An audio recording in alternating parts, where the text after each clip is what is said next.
Asante. Natumai mashaka yote yamekwisha sasa. Kweli kabisa. Una uhakika? Kiukweli nimevutiwa. Lakini nilikuwa na wasiwasi sana kwa sababu sikujua utakachokifanya. Yote yametokea kwa sababu yako. Unawezaje hata kufikiria kwamba kuna kitu kinaendelea kati yangu mimi na ule mshamba? Unajua nini Tanu? Wakati mwingine mwenyewe hujisikia hasira kwa mambo unayomfanyia. Kwa sababu anaonekana kama ni mpole sana, lakini kitu ambacho nimekigundua kwamba ni mjanja tu. Tafadhali, hauna haja kumwonea huruma kabisa. Sasa hivi hatima yake ndio itakayomhurumia. Yeye aliweza kulihusudu penzi la dada yangu. Kutakuwa na balaa tu katika maisha yake. Popote pale atakapokwenda. Kwa sasa atakuwa peke yake. Iwe nyumbani ama kwenye fungate yake.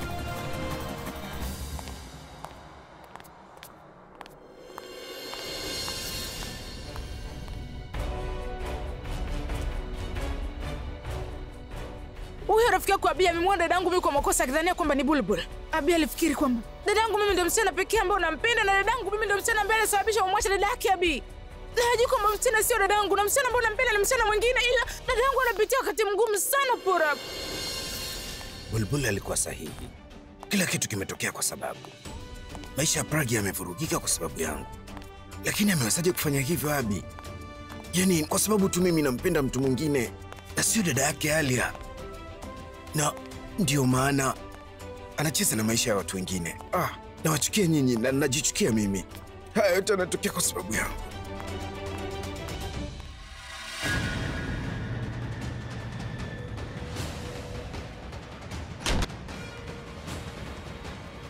Upo hapa? Recho yuko wapi? Suresh, Rach nakuja hapa. Akash, Rach. Recho? Nimesha kuambia hayupo hapa. Recho!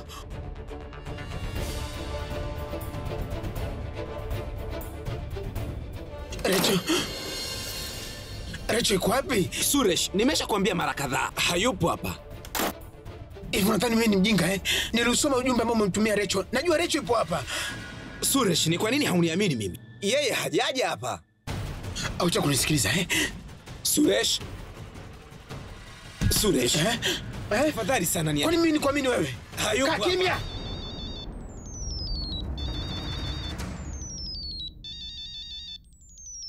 Njoo mama. Rachina tayari amesharudi nyumbani. Njoo nyumbani haraka. Mimi nahitaji kutoka. Lakini alikwenda wapi mama? Alienda kwa fundi kushona nguo zake. Njoo nyumbani haraka. Sawa? Sawa, nakuja. Sikiliza Akashi. Kaa mbali na Recho. Kwanza sasa hivi ukithubutu kumpigia simu au kumtumia ujumbe wowote ule au kukutana naye, basi utajua ubaya wangu uko wapi.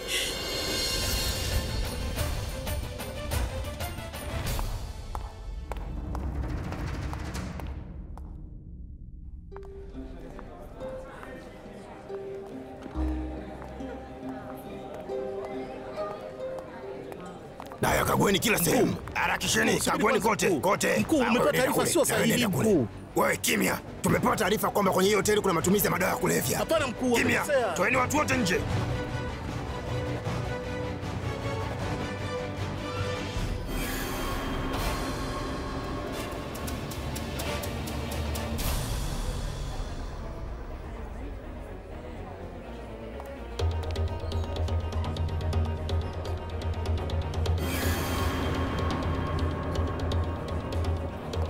Mambo, naweza kukaa hapa? Hakika. Asante. Unaonekana na mawazo sana. Uko sawa? Niko sawa, asante. Toa watu wote nje. Haraka nimesema. Harakisheni. Kwani unajua nini kinaendelea hapa? Sijui. Labda itakuwa kuna kampeni zinaendelea. Na inawezekana. Sawa, wacha mimi niondoke. Tutaonana tena. Kwa heri. Badil, nenda kule.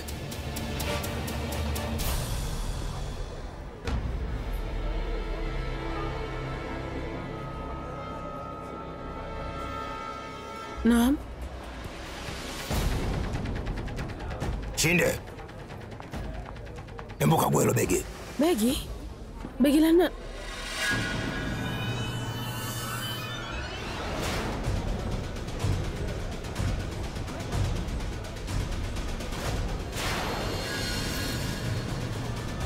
Madawa. Kamateni huyu. Lakini kwa nini? Subiri kwanza, niachie. Twende, haraka. Jamani. Wewe umefanya nini? Haya madawa tumeyapata katika mkoba wako, alafu unajifanya ujui? Sikiliza mkuu, unakosea sana bwana. Hili begi sio langu. Kwa hiyo mkoba ni wa kwangu. Na haya madawa ni ya kwangu Nimeweka mwenyewe katika mkoba. Sikuwa na maana hiyo. Nimesema sitaki maelezo aina yoyote ile. Ili begi tumekukuta nalo wewe na lina madawa ya kulevya. Chukueni huyo. Peleka huko. Mkuu, naomba nisikize mara moja. Mkuu, naomba nisikilize. Hebu acha ubishi na usonge huko. Kidogo mkuu. Mkuu, nakuomba nisikilize mkuu. Dada. Wewe, nakuomba kimya. nisikilize.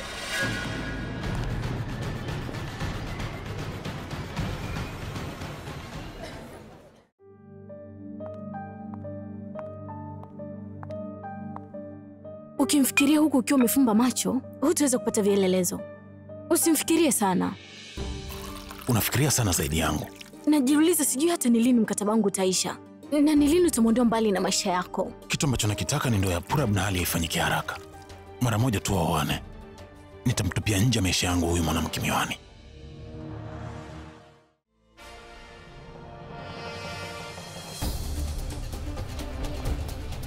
Vipi, kila kitu kiko sawa? Mwanangu, nataka kuonana naye. Wewe ni nani yake? Mimi ni bibi yake. Ala, Abi yupo kwenye gari yake kule.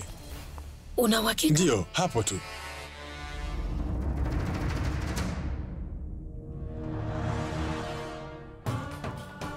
Sijui atakuwa maeneo gani huyu. Mimi namtaka binti yako tu kwa ajili ya mjukuu wangu ambaye anaweza kumpa mapenzi ya kweli.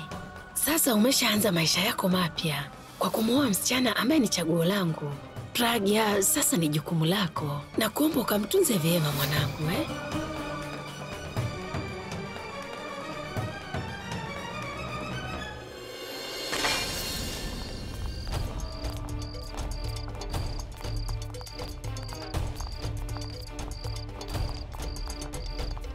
Wewe, hebu tuende usitusumbue. Tafadhali. Naomba niamini mkuu, sikuwa na taarifa zozote kuhusu hiyo sherehe. Walikodisha ukumbi kwa ajili ya kufanyia sherehe. Wewe meneja, pindi tukio kama hili linavyotokea, lazima tuweke alama ya udhibiti. Mkuu, tafadhali naomba nisikilize, naomba nipate nafasi moja. Unafanya makosa, mimi sihusiki. Mimi sio msichana wa aina hiyo, mimi ni profesa mkuu. Mimi ni msichana mzuri na kuapia. Sikiliza wewe, mimi nafahamu familia ambayo mabinti kama nyinyi mnatokea. Mchukueni. Lakini mkuu, mimi sijui chochote kile. Peleke. Nisikilize. Nisikizeni naomba. Naomba mjaribu kunielewa jamani, sijui chochote kuhusu hili. Naomba mnisikilize naomba. Ufunge mdomo wako. Naomba mnisikilize jamani.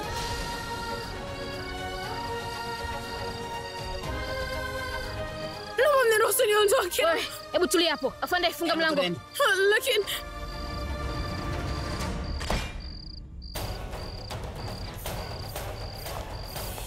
Mkuu, nataka kusema kitu. Unasemaje? Mkuu, nisamehe lakini nyinyi mmemkamata msichana asiyekuwa na hatia yote ile mkuu. Kweli Kwa hiyo unanifundisha sasa jinsi ya kufanya kazi yangu? Hapana mkuu, lakini mimi namjua sana vizuri huyu. Hawezi kufanya jambo kama hilo. Niamini mkuu. Msichana gani? Mkuu, namwongelea msichana ambaye amekaa nyuma gari yako. Yule aliovaa nguo maroon na pamoja na miwani. Yule msichana pale? Huyo. Yule ndio kiongozi wa magenge. Tumekuta madawa kwenye mkoba wake. Siwezi nikaruhusu apate hata dhamana. Mkuu, tafadhali naomba usifanye hivyo, unakosea. Niamini ninachokwambia.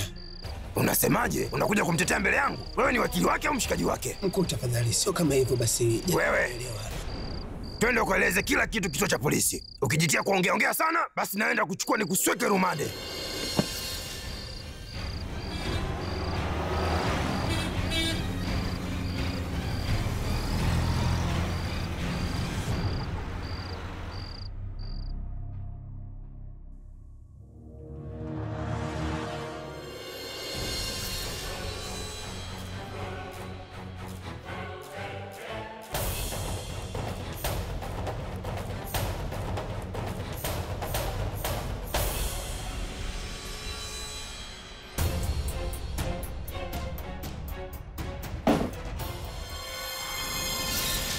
Hivi ni nani huyo?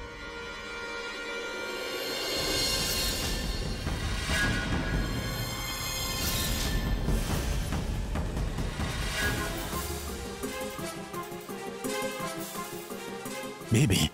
Unafanya nini hapa? Bibi. Na Pragya iko wapi?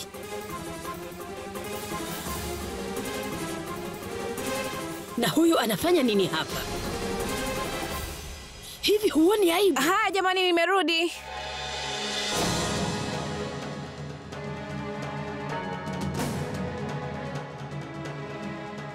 Tano, asante Mungu umenipigia. Bibi, unajua kulikuwa kuna tatizo kubwa sana. Kama kaka asingetumbuiza kwenye ile tamasha, hata meneja wake angemshtaki. Si ndio Tano? Kiukweli alikuwa na mikataba ya maonyesho 3. Tayari ameshafanya 2. Asingefanya hivyo basi angechukuliwa hatua. Kwa hiyo nilikuja kwa hilo tu. Na sisi wote hapa tunajua kaka anavyojitoa. Lakini kaka, wifi yuko wapi? Si alipaswa kuwa na wewe muda huu? Ndio, alitakiwa kuwepo. Lakini si unamjua, wakati ambao Pragi alipoweza kugundua kuhusu jambo hili, basi yeye ndiye alinilazimisha tu. Nilimwambia bibi yake atakasirika, lakini alisema kazi kwanza kabla ya yote, na kwamba eti bibi yake ataelezwa vizuri. Lakini nadhani nilikosea. Nataka kuonana na Pragya.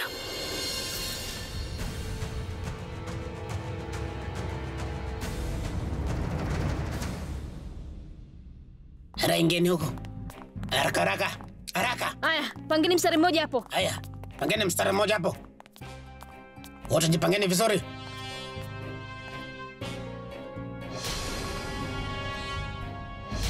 Kila mtu nataka aite familia yake. Hata wao nataka wajue kwamba watoto wao wanafanya kitu gani pindi wao wanapokuwa wamelala. Afande, wachukue wote wakafanya vipimo. Na yule ambaye ripoti yake itatoka kwamba ameathirika, simwache aondoke.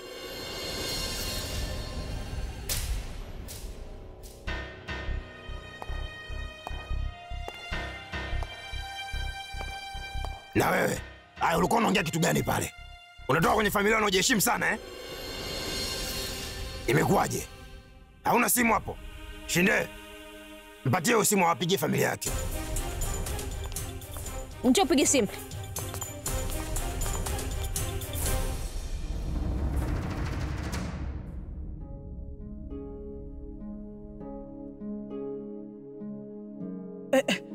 Kimetokea nini? Unahisi kizunguzungu au? Hapana mama, sio hivyo.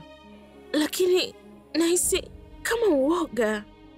Sijisikii kabisa vizuri, yani kama vile mtu wa karibu na moyo wangu ana matatizo. Mama, kila mtu yuko hapa. Sasa nani ambaye atakuwa na matatizo? Pragya?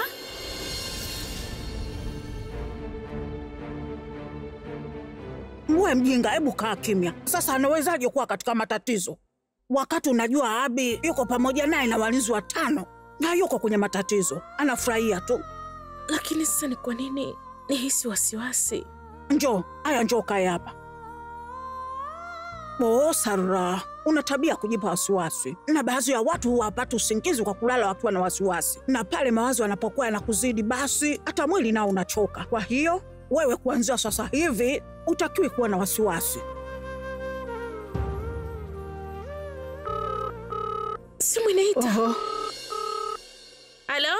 Halo dada, habari yako? Kabir, kila kitu kipo sawa nyumbani? Ni kwa nini umepiga simu usiku? Nitasema nini dada? Nilikuwa nimemkumbuka Pragya.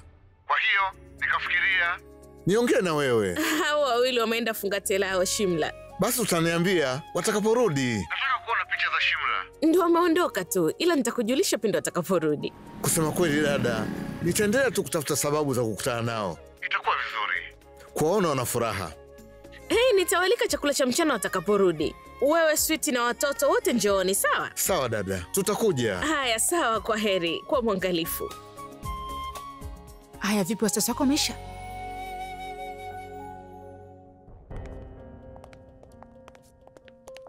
Nikipiga simu nyumbani nitaambia nini? Kwa nini sikwenda Shimla? Kama watu wote wakiujua ukweli. Vipi tena? Siwezi kupiga simu nyumbani. Kwa nini? Unaona aibu sasa eh? Ama familia yako haijui kuhusu biashara yako kinyemela unayoifanya? Ndio maana unaogopa? Hali ya mama yangu si nzuri. Na kama nikiwaeleza ukweli basi najua hasiwezi kuvumilia. Ukweli gani? Ya kwamba unauza madawa? Sio kweli. Kumbe, sikiliza. Maigizo yako yanatosha. Nimechoka kusikiliza hizo hadithi zako. Nahitaji maelezo ya kujitosheleza. Chukua simu haraka na uite familia yako. Haya, piga simu. Je, naruhusiwa kumpigia simu mume wangu? Mpigie simu mtu yoyote yule, lakini hakikisha ni mtu wa familia yako.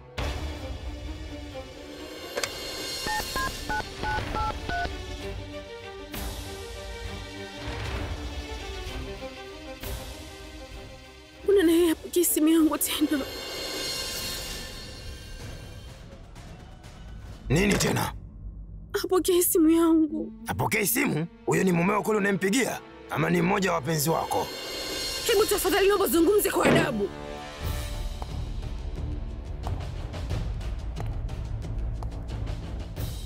Unanifundisha namna ya kuongea eh? Hebu piga simu haraka.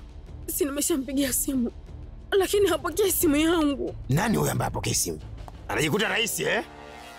Labda utakuwa unamjua. Mbona hilo ni dogo? Namjua mpaka rais wa Marekani pia. Siaje Patile? Wewe mpigie tu simu. Nitakuachia haraka iwezekanavyo. Sema, mume wako ni nani? Abi. Abi? Ndio nani Abi? Abhishek. Abhishek Bachchan? Wewe Patil, hebu njoo, harakisha. Kuna siku nakumbuka uliniambia kwamba wewe ni shabiki mkubwa sana wa Aishwarya Rai na ulikuwa unataka ukutane naye ana kwa ana. Si ndio? Haya, hebu muangalie. Huyu hapa Aishwarya. Hebu msalimie. Msalimie bwana. Habari yako vipi? Haujambo? Mimi naitwa Pateri. Mimi ndio namuoa Dipika hapa jikoni mimi. Na huyu ni Asha. Na mume wake ni Sharukani. Mume wake huyu ni Sharukan. Mimi simwangalie Abi huyo. Na muangalie yule mwimbaji Rockstar ndo mume wangu. Mungu wangu. Rockstar. Eti huyu ni mke wa mwimbaji maarufu hapa. Kiwa nyota. Tafadhali naomba uniamini. Yeye ni mume wangu. Sasa kwa nini apokee simu yako? Leo hii ana tamasha. Inawezekana ametingwa kwenye onyesho ndio maana yuko busy. Yupo busy kweli. Patil, mume wake huyu yuko busy. Na ndio maana apokee simu. Basi wapigie simu wakwe zako. Wote nimpigie simu bibi. Ndio.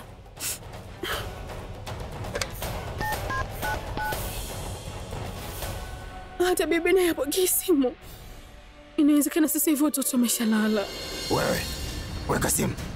Weka simu. Kuanzia sasa, sitaki tena haya maigizo yaendelee. Sihitaji tena kusikiliza hizo hadithi zako hapa. Sijaajiriwa kuja kusikiliza hadithi hapa. Shinde, Savanti. Haya, mwekeni huyu ndani. Akilala ndani usiku wa leo, basi kesho watu wote watapokea simu yake. Mchukueni.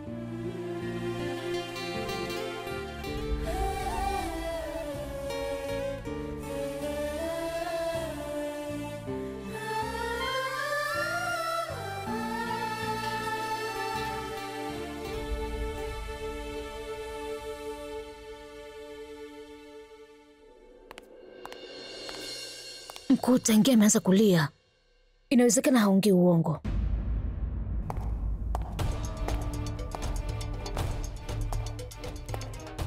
Sikiliza, kwa vile watu wa familia yako hawapokei simu yako, basi hatuwezi kukuruhusu. Fanya haraka sana uwapigie simu. Tukikupeleka kwenye habari, utaandikwa kwenye televisheni kweupe. Achilia mbali familia yako. India nzima watakuona na sijui itakuwaje. Nakuomba, tafadhali nakuomba usifanye hivi mkuu. Basi niambie ukweli. Kwa nini mume wako alikwenda katika tamasha na kukuacha mwenyewe hotelini? Sema ukweli bwana. Mimi na mume wangu hatuelewani. Unasema? Mbona nahisi kama sijakusikia vizuri? Ongeza sauti. Mimi na mume wangu hatuna maelewano hata kidogo. Na ndio maana akaondoka na kuniacha peke yangu. Na ndio maana hapokei simu yangu. Hanipendi hata kidogo. Hivi wewe ni mume wako kweli? Unaweza kuangalia mtandaoni kama unataka. Habari zetu za ndoa zilichapishwa mpaka kwenye magazeti. Mkuu, siku kadhaa nyuma zilizopita aliolewa ukweli huyu. Mimi nilisikia kwamba mke wake huwa anapenda kuvaa miwani. Kwa hiyo inawezekana huyu akiwa mke wake. Hebu acha hayo Patel. Sikiliza Patel, hata yeye anajua. Na anajua vizuri sana kwamba mke wa Abi anavaa miwani. Sasa wewe bibie, unafikiria nini? Hebu niambie. Yeyote atakayekuja hapa amevaa miwani na kusema kwamba yeye ni mke wa Abi, ni muamini au? Mkuu, tazama, tafadhali. Tafadhali naomba niruhusu niende. Nakwambia ukweli, hali ya mama yangu sio nzuri hata kidogo. Kama akija kujua kuhusu haya mambo, hataweza kabisa kuyapokea. Tafadhali mkuu, naomba niache. Nakuomba. Unataka nini sasa? Tukuachie hapa na uende nyumbani eh? Wewe ni mke wa Abi Rockstar. Alafu hata apokee simu yako. Nini? Tatizo ni nini hapo? Unataka kutuambia kwamba ni kweli hakupendi au unatuigizia? Unadhani utakachokisema tutakiamini sisi? Hapa kuna watu wengi wanaonekana wana hadhi zao na wanatangatanga tu. Naongea ukweli mkuu, yeye ni mume wangu. Sawa, nakuamini kwamba wewe uelewani na Abi, na ndio maana apokee simu yako. Lakini kwa nini alikuacha hotelini peke yako na kuondoka? Ikiwa alitaka kukuacha, sasa ni kwa nini alikupeleka huko?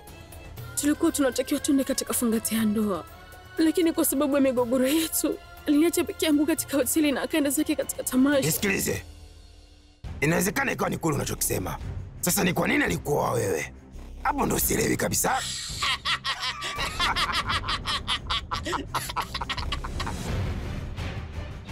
Mkuu, haya ni maigizo tu haya. Hebu mwambie Asha mpatie mateso ya degree ya 3 huyu. Atasema ukweli tu.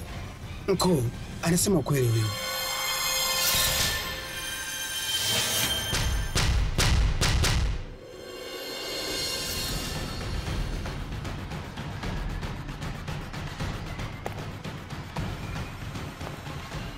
Wewe, umerudi tena hapa?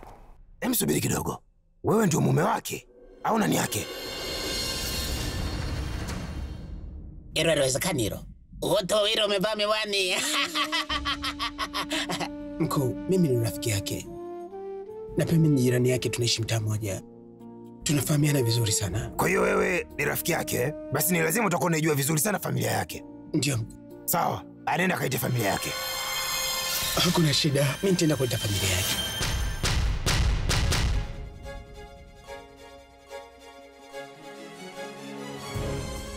Ila naombi ni hivi, naombeni msimfungule mashtaka mpaka nitakaporudi hapa mkuu.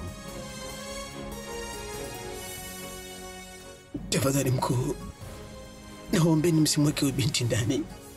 Ni msichana mdogo na ametoka katika familia nzuri tu. Iwe ni nzuri au ni mbaya, tutaona. Wewe nenda. Sawa. Suresh, usiende! Suresh, usiende!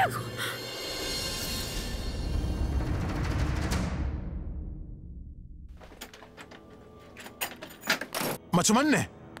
Uwe miwani. Macho manne. Miwani. Atakuwa ameenda wapi wewe? Sasa nitamjibu nini mimi bibi? Bibi, wala sina wasiwasi. Mimi nitaenda kumchukua na nitamleta nyumbani. Nimesema nitakwenda na wewe. Bibi, hakuna umuhimu wa kuwa na wasiwasi wowote. Nimemwandalia chumba kikubwa na niliwaambia wafanyakazi wote wa hotelini wamtunze. Yaani kabla hujafika nyumbani, mimi nitakuwa tayari nimeshafika naye na kuahidi. Sitaki. Nitakwenda na wewe. Bibi, msikilize tu kaka. Tunaamini wifi yuko salama kabisa na kama anamaanisha mwache tu atekeleze. Kwa nini unafanya yote haya? Mimi nitamchukua na kuja naye nyumbani. Sita nitampata wapi huyu miwani? Samani binti. Samani. Ndiyo mkuu. Mke wangu alikuwa hapa, ameenda wapi?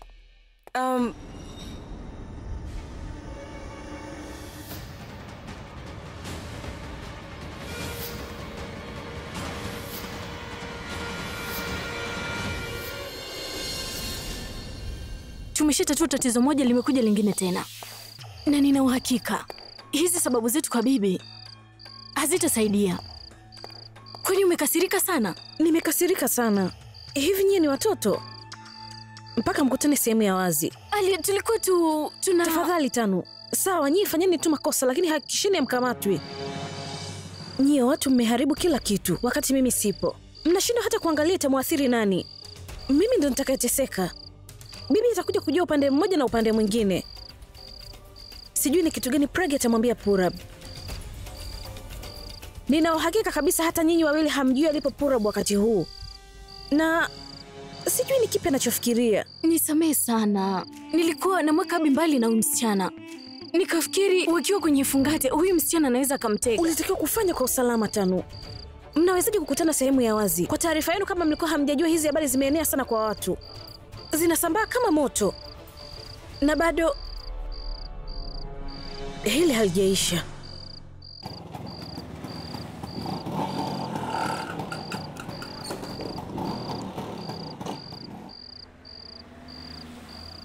sisi wawili wala hatuna maelewano. Ndio maana aliniacha peke yangu, akaenda zake katika tamasha. Mimi ndio nawajibika kwa kila kitu. Kama mimi ningekubali kumwoa Pragya, basi leo asingekutana na haya yote. Lazima nifanye kitu. Lazima nimtoe Pragya katika hili janga. Ili niweze kumsaidia Pragya, lazima niwaambie familia yake kuhusiana na mambo yote haya. Sijui hata kwa nini amemwacha Pragya peke yake. Sitaki kuamini.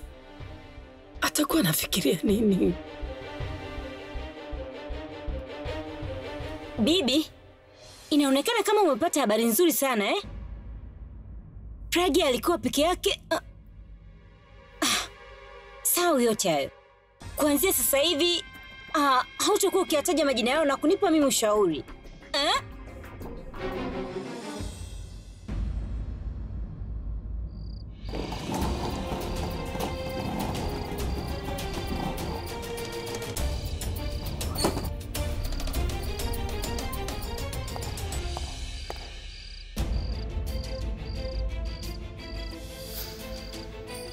Usije ukathubutu hata kuiangalia hii nyumba, na wala usije ukathubutu hata kukanyaga katika hii nyumba.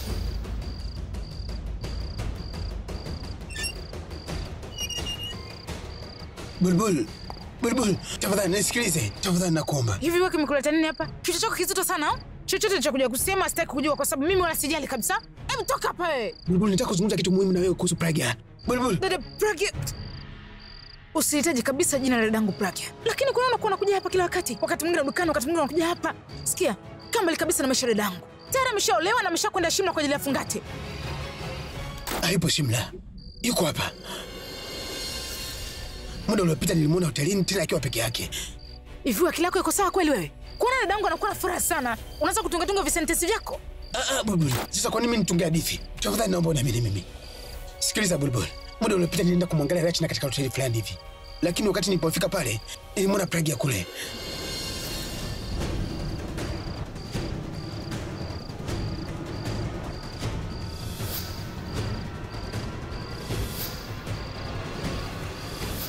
Hebu subiri.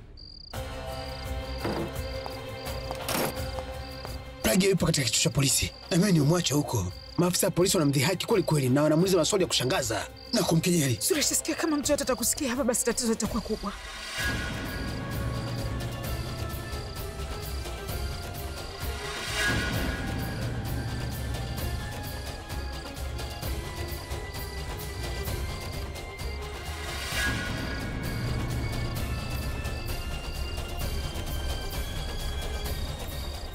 Nani kwa kituo cha polisi?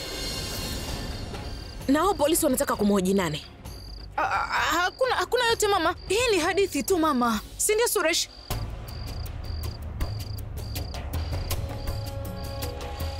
Shangazi, ni Pragya.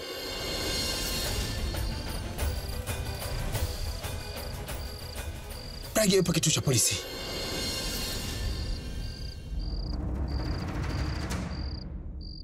Pragya yuko kituo cha polisi? Inawezekanaje Bulbul? Pragya na Abi sio wamekwenda Shimla kwa ajili ya fungate. Alafu huyu sisi tutakwenda tukamwone dada. Najitayarisha tuondoke. Hakuna haja ya wewe kwenda. Weka hapa. Mimi nitashughulikia kila kitu. Mama, kama nitakuja huko kila kitu kitakuwa sawa. Nitashughulikia. Nimeshakwambia sijafa bado. Niko hai na ninaweza kuongea. Kwa muda ulivyoenda, haifai msichana kama wewe kwenda kituo cha polisi. Kabisa. Mama yako anasema ukweli. Sarah, nenda haraka kabadilishe nguo zako. Mimi nitafuatana na wewe. Sawa.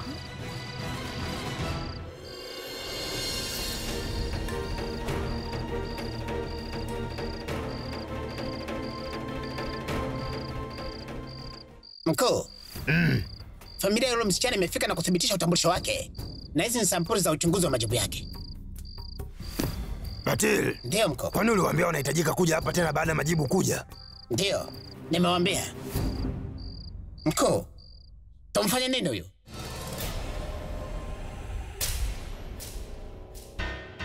Tumfanye nini? Tumfungie ndani? Ndo anaweza akasema ukweli wote? Mweke ndani. Awe sawa mkuu. Wabinti, mke wa nyota mkubwa sana. Chumba chako kiko tayari bwana. Mkuu, sikiliza, sijui chochote kuhusu hayo mambo jamani. Naomba niachie niondoke nyumbani na kuomba. Kwanza sasa hivi jichukulie kama nyumba yako hii. Twende. Wewe Asha. Tafadhali. Njoo mchukue. Naomba niachie niondoke. Naomba nisikilize. Acha kelele wewe, twende. Mara moja. Twende bibi, twende. Mkuu, tafadhali. Haraka. Mkuu, nakuomba.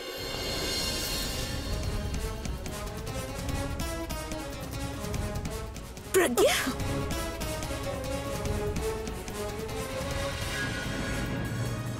Mwachilie. Nini kina nani? Pragya, nini kimetokea? Wewe ni nani yake? Mimi ni mama yake. Sisi ni familia yake. Huyu hapa ni mama yake na mimi ni bibi yake. Nini kimetokea Pragya? Umefanya nini? Umekuleta hapa. Sema, Pragya, hebu ongea mwanangu. Kama wewe huwezi kufanya baya lolote, umefanya nini hadi wamekuleta hapa? Ongea mwanangu, sisi tuko pamoja na wewe.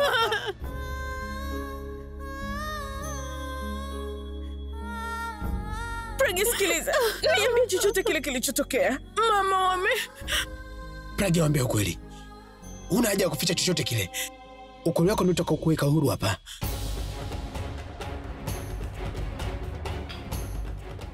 Nini? Pragya, ukweli wa nini? Kimetokea nini? Niambie.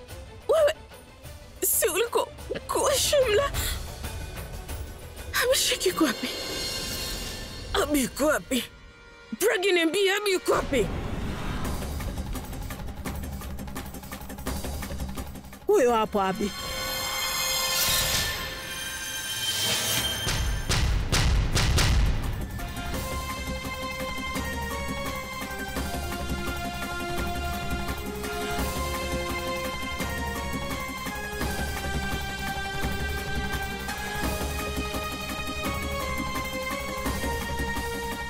Nani anasimamia hapa? Mimi.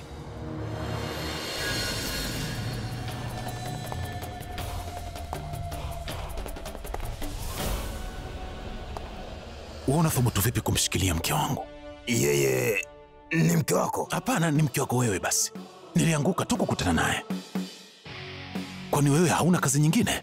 Kwa hiyo unakuwa unatafuta fursa za kusumbua watu maarufu kama sisi. Kazi yenu ni kufuatilia tu maisha yetu binafsi na kuanza kutengeneza stori za uongo ili baadaye mkatutangaza vibaya huko hadharani. Nimeenda kidogo tu kwenye tamasha na wewe umemleta mke wangu hapa kituo cha polisi. Kwa nini? Nani alikukamata?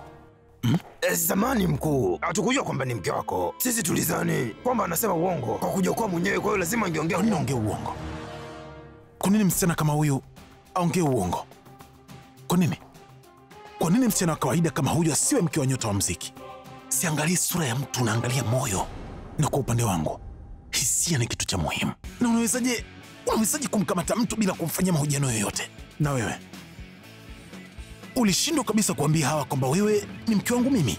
Niliwaambia kwamba ni mke wako, lakini wote wakakataa kabisa kuniamini. Nashukuru Mungu umekuja. Nilikuwa naogopa sana.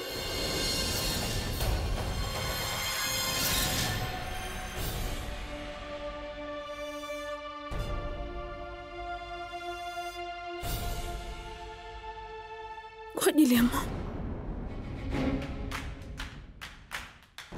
Wewe una wasiwasi juu ya mama yako, na mimi na wasiwasi juu ya bibi yangu. Hakuna kitachotokea.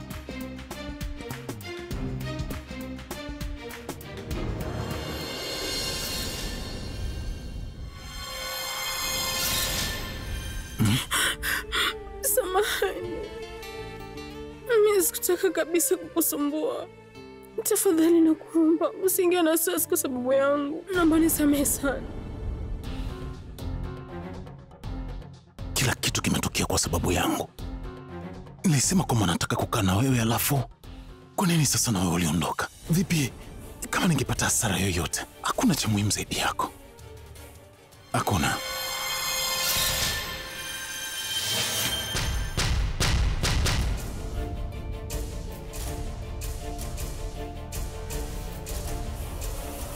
Haya ni maigizo gani? Alikuwa akisema kwamba hawaelewani kabisa, lakini sasa mbona wamekumbatiana hivyo? Asante Mungu nimekupata. Nilikuwa nimeogopa sana katika chumba cha hoteli. Nilikutafuta kila mahali lakini sikukupata. Niahidi kwamba kamwe hautoniacha tena peke yangu. Sitokuacha pia uende mbali na mimi. Si unajua jinsi gani ninavyokujali na vile ambavyo ninakupenda.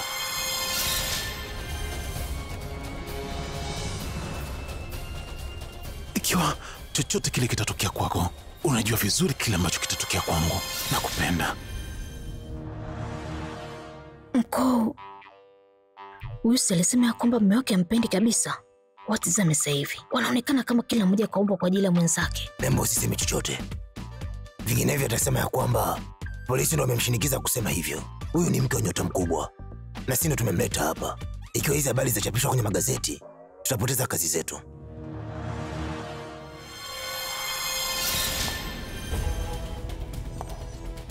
Je, ninaweza kujua kosa ambalo limemfanya mke wangu akamatwe? Ukweli ni kwamba tulilipata begi lake. Lina madawa ya kulevya. Begi gani? Eli hapa. Ndio hilo begi. Sawa. Kwa hiyo begi limeandikwa jina lake, au umekuta vitambulisho vyake vyovyote au chochote cha kumtambulisha kwa yeye? Ni nani anayeshikilia kwa sasa? Ndiyo, mkuu. Tuliyapata haya madawa. Ipo mikononi mwako. Kwa hiyo na wewe unahusika basi. Kabla kumkamata mtu, inabidi mlichunguze jambo vizuri. Sio mnafanya mambo ya kipumbavu tu kama vile ambavyo nyinyi mnahitaji kufanya kwa wakati huo. Sawa hilo mkuu. Samahani, nimefanya kosa. Sitoacha kwa hili. Samahani mama. Tusamehe sana kwa usumbufu. Samehe sana. Unaweza ukaenda. Kwa nini na nyinyi mmekuja hapa sasa? Unajua kwamba Pragya muda wote anakuwa na wasiwasi juu ya afya yako. Na baada ya yeye kuona hapa, basi atasikitika sana. Na mimi sipendi kumwona akiwa na huzuni, shangazi. Hapana mwanangu. Mara tu tulipojua kwamba Pragya yupo kituo cha polisi, mimi niliahidi kwamba nitamtunza binti yako. Hivi unawezaje kudhania kwamba unaweza kumwacha binti yako kimkuta chochote kibaya? Mimi nimemuoa huyo. Wala si utani. Sio hivyo unavyo. Nafahamu kwamba huyu ni binti yako. Lakini kwa sasa ni jukumu langu. Na mimi ninalijua vizuri jukumu langu, shangazi. Hiyo ni sawa mwanangu, lakini hataki kunisikiliza. Tafadhali mshawishi bibi. Sara, wewe sasa umezidi. Abi ameshakwambia kila kitu na wewe sasa bado unazidi kuuliza maswali.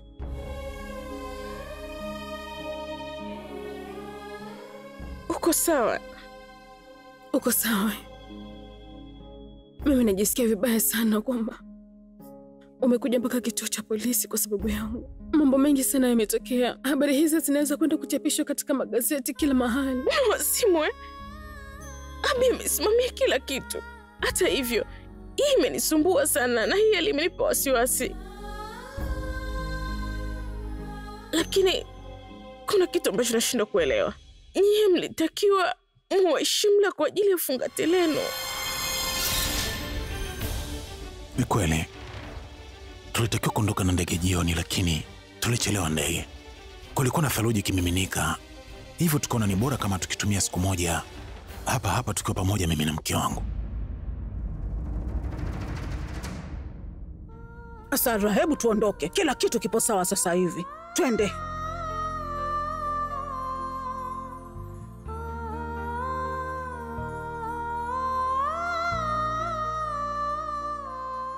Twende.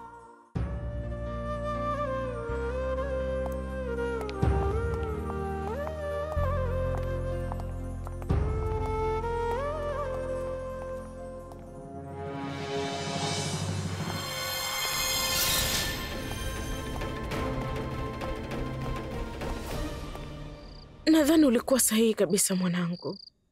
Napaswa kuacha kuwa na wasiwasi juu ya Pragya. Kwa jinsi ninavyoona upendo wako na mwelekeo kati yenu, nimeweza kugundua jambo moja, ya kwamba daima utakuwa ukimpigania Pragya. Shangazi, nitaweza kumjali kweli? Sikuweza hata kumpeleka nje kwa ajili ya fungate. Mwanangu, fungate ni dhamira ya faragha, ili tu mke na mume waweze kuelewana vizuri. Na wakati wanapokaa pamoja wanaweza kujuana zaidi. Basi kila siku katika maisha yao itakuwa ni fungate. Aya mwanangu, uendelee kuwa hivi hivi katika nyakati nzuri ama mbaya, shikaneni pamoja.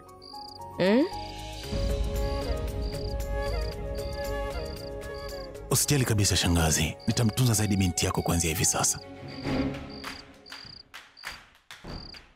Unaona, yaliyojiri leo yamenifungua macho.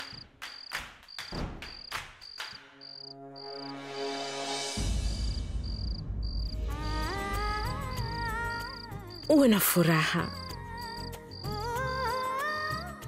Ubarikiwe daima.